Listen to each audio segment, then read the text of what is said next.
Hey guys, my name is Isa, and I want to just talk about GDB and debugging in coding. This is going to be a more general overview, kind of applies to all coding really. So the first thing you should do is, well, get GDB or get some sort of debugger. So I'm going to use GDB because that's just open source. That's just kind of what we use in university and college. So you just kind of Google it, Bing it, whatever you use, and you see it just tells you. So there's lots of languages that uses it. So, there's debuggers for other languages, but the general concept is the same. So you can download this, and then cool. So I have CLine pulled up. This is the IDE I use. You can use Eclipse, you can use whatever, and generally there's two ways to use a debugger. So a debugger is a program. That's really all it is. But sometimes, and usually it's like in the console. So if I go to like a console, and I will do that in a bit. So that's one way to use it. You just go in the command line, you just go run the commands and step through everything. But in IDEs, like in CLine, there's this little bug icon for debugging, and it will do the same thing but in a more visual way. And to be honest, I quite prefer using the IDE version rather than using the command line, because you're looking at your code directly. You're not like looking at a terminal. But I've used both. It's not really gonna. It's really up to personal preference at that point. So, what is debugging? Well, debugging originally when we had computers, they were huge. They took up rooms, and there were like boards, like there were like switchboards, and there were like physical things you have to plug into. And a couple times what would happen is there would be bugs that kind of get stuck in there, and debugging was literally finding where that bug was and removing it physically. I'm talking like a physical bug, like a moth just stuck in, like some fan or something. So that's kind of the origin, and then that term just stuck with us. And so yeah, like a bug in coding is, an error, something that's not working as intended. So debugging is like finding that bug and hopefully fixing it. So it's going to look a little different on different IDEs, but generally you create a breakpoint. So you click to the left, there's some sort of, area where you can like set breakpoints. You've probably run into this many times trying to click on a line. So you set breakpoints. So what you do when you set breakpoints is you say, hey, go run this program up to this line. Don't run this line yet. Just up to this line. So if I run this program, just no debugging, nothing. This is our expected result. So this is a linked list class. I just implemented it for one of my classes. Don't worry too much about linked lists. That's if you haven't gotten there, it doesn't matter. This is just a program. I just needed something to use as an example. So all it does is just prints out all these numbers as I added them. So now if I debug this, it's the same program, and I know it works, but we can kind of check this line by line. So here you'll notice, so we're running. Like I can end the program here. I'm not going to do that. But basically what's happening is we've run this line, we've created this object, a linked list object, and now we are about to run this line. It's waiting on us. It's saying, hey, you ready? So if I go back to the console, there's nothing here, obviously. But if I had like a count or something up here, then it would print. So now there's two options I can do. I can either step over. If I step over, it's going to move on to the next breakpoint, to the next stuff. But if I step into, what's going to happen is it's going to take me into the function. So if I control click, that's a CLine thing, it'll take me to where this function is defined. So this is an append node function, pretty common in linked lists. So if I step into, it's going to take me line by line of this function, and if there's a function in here, then it takes me line by line into that function, and it just takes you down until you're like at the simplest level. So right now I'm in this function. This is making a new object. So if I run this, we should see another quote unquote variable. So this refers to obviously this object here, because we're inside this object. So that's one object. Then we have this integer value, which is what was passed to this function. Now, if I step over, it's going to make a new one called new node, and that's this right here.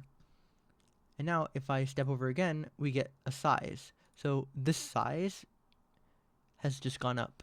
It was 0 because we didn't have anything in this linked list. Now we have 1. And you just step through, and it keeps track of all the data, keeps track of memory.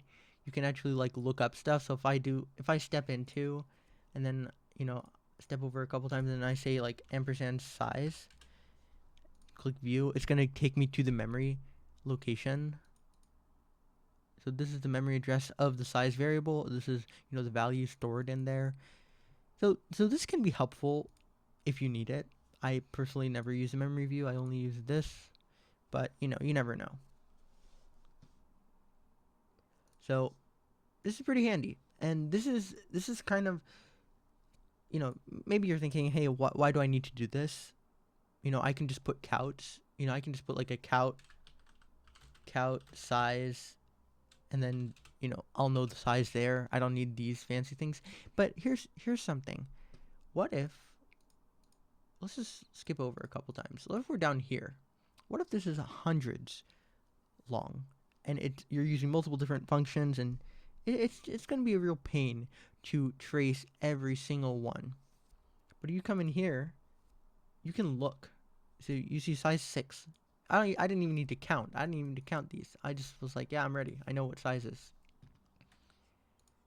And I can just trace all the nodes in the linked list. Look at that right there. I know all the addresses. It's just so powerful. And it just makes it easier. You don't have to have all this debug code that you then delete at the end. So that's pretty much a linked list. There's not much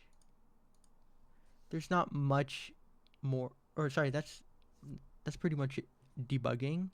There's not much more you do. It's a very simple skill, yet it is incredibly important, and I think it's important that you understand how to use it. So you set breakpoints, and you can step into or step over. Those are your two commands. There's also a couple others. Step out of, force step into. These are just like additional things. The only things you really need are step into and step over. You can kind of make do with these, and these are just like extra. There's your console, obviously. Now, so I talked about, so this is the console version, and in order to better demonstrate it, instead of doing it in the IDE, I'm going to hide the IDE. I'm going to open this folder. So these are the same files. So I have, the 3 files here that I'm using. And I opened it in the terminal. So this is, so if I ls, I list this, there's everything. So now what I'm going to do is I'm going to build this project, and this will be a little like, a showcase of like building and compiling and linking and all that. So if I build, this is the command, so -c, and I'm just gonna compile main cpp, and there we go. We get our object file. Now we can link it, so we can say -o main.o. And really that should be it. So if I run GDB, if you run GDB, that's GDB. So I'm gonna quit GDB main. I forgot to. Yeah, when you debug, you gotta compile it with like the information. So if I say g++-c, so for compile, and then G3 or G, I think, that will give us an object file with information for the compiling or for the debugging, and then I can link it again as normal, main.o. And now if I say GDB main, we then get to see all the stuff. So if I say breakpoint, B for breakpoint, at main, which is our main function, so if we look here, this is our main function, so we want to break we want to put a breakpoint here so that we can step through this main function. Now we want to run this. So you see here we are, main function right here. So if I say next, there's the first line. There's our first line. Cool. So I'll say next again. And then we can step into, and I believe it is S, step into. Yeah, there we go. And so it basically, it gives you the same sort of information. There's, you know, there's nothing initialized here. So we're going to say next, next. And you can inspect these things. So if I say pt size, it'll tell me what the size is. But then if I run this and I run pt size again, now it has been increased. So these are, I mean, this is obviously more technical. You'll need to know these commands. But these are pretty much equivalent. It might be even easier because you just get it straight up in here. You don't need to necessarily like inspect it yourself with those commands, which is why I like using the IDE more than I like using the terminal. But the skills are still the same. So yeah, that is pretty much debugging. It applies to, these skills will apply to any language.